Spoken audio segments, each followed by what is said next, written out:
Okay, in this second video for this lesson today, we are going to learn some vocabulary to describe data and its distribution.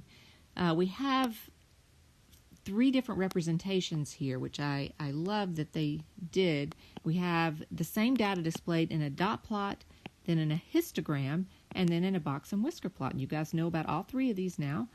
These are just the individual points. These are ranges of data and how many data points fit in within each range.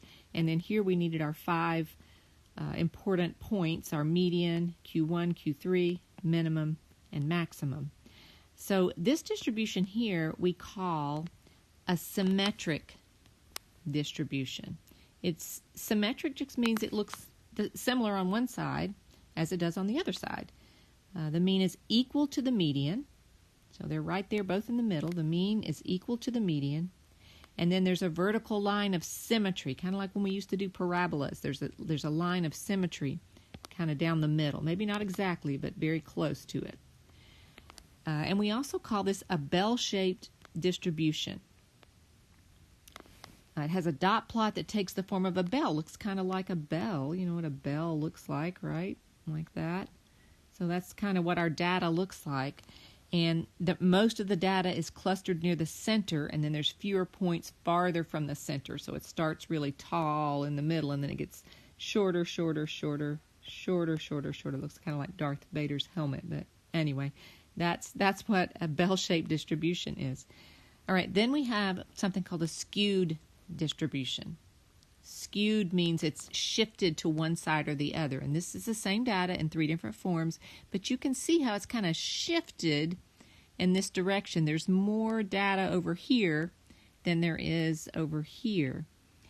It says the mean is not usually equal to the median, and one side of the distribution has more values farther from the bulk of the data than the other side. Now, one thing that's a little quirky is we say that this is skewed distribution, that it's skewed right.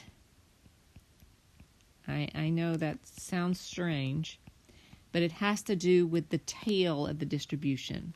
Skewed right is in this direction, and then in the other direction would be skewed left.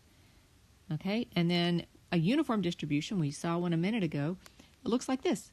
All the points are the same, has the same data values evenly distributed throughout the range of the data, and that's what it looks like in a dot plot, in a histogram, and then in a box plot.